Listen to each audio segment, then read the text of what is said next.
गुलबर्गा के तालुका सेडा मुड़गी गांव में देर रात कई सारे ऑटो रिक्शाओं को तोड़ फोड़ दिया गया। इस हादसे के बाद ऑटो रिक्शा के ओनर्स ने पुलिस स्टेशन में इस हादसे की शिकायत दर्ज कराई थी।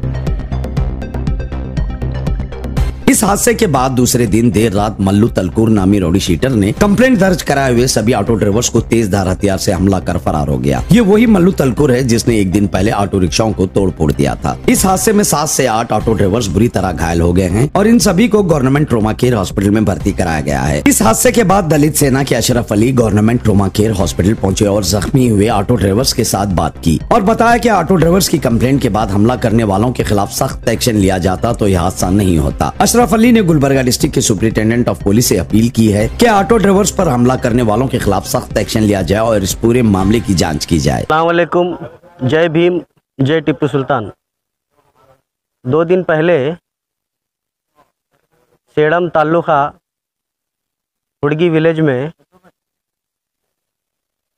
कुछ मुस्लिम ऑटोज को फोड़ा गया है, टापों को फाड़ा गया है, जिसकी वजह से जो ऑटो ओनर हैं उन्होंने पुलिस कंप्लेंट की थी।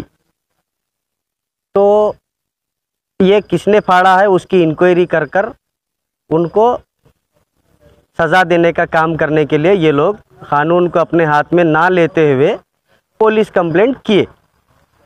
तो नेक्स्ट डे आज रात में 9 साढ़े 9 बजे के दरमियान जो मल्लू तलकुर नाम का रौडी शीटर उसने इन लोगों के घर पर जाकर तलवार से हमला किया। किसी को फ़ोन कर कर बुलाकर उनके ऊपर हमला किया। कम से कम 7 से 8 जन ज़ख्मी हैं, सीरियस ज़ख्मी हैं।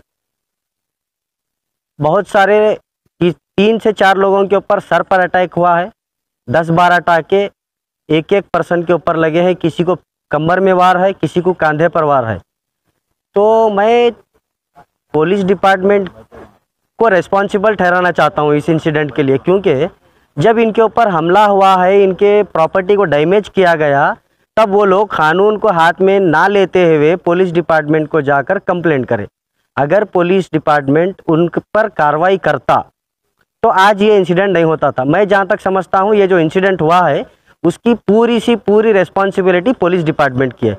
आज एक मुक़द्दस रात है, शबे बारात आज रात है। हम लोग रात में जाग कर नमाज़ पढ़ते हैं, इबादत करते हैं और इसी के साथ ही साथ दुआ करते हैं कि हमारा भारत, हमारा देश अमन और सुकून से रहे, हमारा सिटी अमन और सुकून से रहे, हमारा विलेज अमन और सुकून से रहे। इसकी हम दुआ करते हैं। और इस मौके पर, इस मुक़द्दस रात में ये लोग जो आकर हमला करे हैं, अगर पुलिस डिपार्टमेंट इनके ऊपर कार्रवाई करता तो ये इंसिडेंट नहीं होता था। ये पूरी रिस्पॉन्सिबिलिटी मैं पुलिस डिपार्टमेंट की मानता हूँ। और एसपी साहब का काम था इंसिडेंट जब हुआ है तो उसकी कार्रवाई करना, जो कि नहीं करे। अभी इलेक्शन का माहौल है, ये कहीं ना कहीं माहौल को बिगाड़ने की कोशिश की गई है। खुलेआम तलवार लेकर लोगों के ऊपर, औरतों के ऊपर, बच्चों के ऊपर, ज़ईफ़ों के ऊपर वार करना कहीं ना कहीं ये माहौल को ख़राब करने वाली चीज़ है।